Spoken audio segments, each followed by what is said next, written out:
Brigitte Autran, bonjour. Oui, bonjour, vous m'entendez? On vous entend et on vous voit. Merci Très beaucoup. bien. Merci d'être avec nous.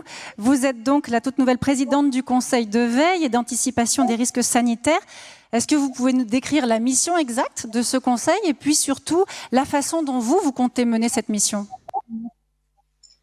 Oui, je peux vous dévoiler certains aspects, bien sûr, les aspects qui ont été définis par le décret de nomination de ce comité. Donc, c'est un comité, comme vous l'avez vu, de veille et d'anticipation des risques sanitaires. C'est un comité scientifique qui fait suite, donc, comme vous l'avez dit, au Conseil scientifique Covid, mais dont les missions sont beaucoup plus larges que celles du Conseil scientifique Covid, puisqu'elles s'adressent à la veille et l'anticipation des risques infectieux dans leur ensemble, avec une attention particulière pour les risques infectieux que l'on conçoit dans ce concept dit de One Health, ou de santé unique, ou de santé globale, c'est-à-dire qui fait le lien entre la santé animale et la santé humaine, tout en restant centré sur les crises sanitaires humaines, de santé humaine. Et puis, ce ne sont pas seulement les risques infectieux qui sont atteints, qui sont ciblés, mais les risques liés à l'alimentation, à la pollution, au changement climatique, à l'environnement d'une manière générale. Voilà, donc un spectre de missions qui est très significativement différent de celui du Conseil scientifique Covid. Alors comment est-ce que vous envisagez cette mission? Comment allez-vous travailler? Eh bien, nous allons travailler d'une façon probablement pas très différente du Conseil scientifique Covid. La différence étant qu'on n'est pas dans ce contexte d'urgence absolue où était le Conseil scientifique Covid.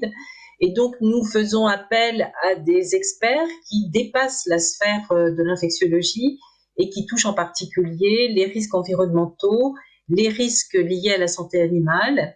Et puis, bien entendu, et comme ça l'était dans le Conseil scientifique Covid, tous les aspects psychosociaux liés aux crises sanitaires et bien sûr les aspects de prise en charge du patient, prise en charge en médecine de ville ou en médecine hospitalière, et notamment la nécessité d'organiser les urgences de notre pays pour recevoir ces crises sanitaires. Et puis, comme l'a prévu le législateur, eh bien, nous avons également un champ de démocratie sanitaire avec des représentants de patients et représentants des citoyens. Est-ce que vous travaillez en collaboration aussi avec tous les acteurs de la santé, privés compris? Bien évidemment. Donc, d'abord, vous savez bien sûr que la veille et l'anticipation des risques sanitaires sont déjà assurés dans notre pays par certaines agences. Vous avez le Santé publique France, bien sûr, l'ANSES, et puis des agences de recommandation comme la HAS et le HCSP ou la NSM pour la sécurité des produits de santé. Et donc, nous allons travailler en lien très étroit avec ces agences, d'une part. D'autre part, et le point que je n'ai pas mentionné, qui fait également la différence avec le Conseil scientifique Covid, est que ce comité scientifique ne dépend pas uniquement du ministère de la Santé, mais également du ministère de la Recherche.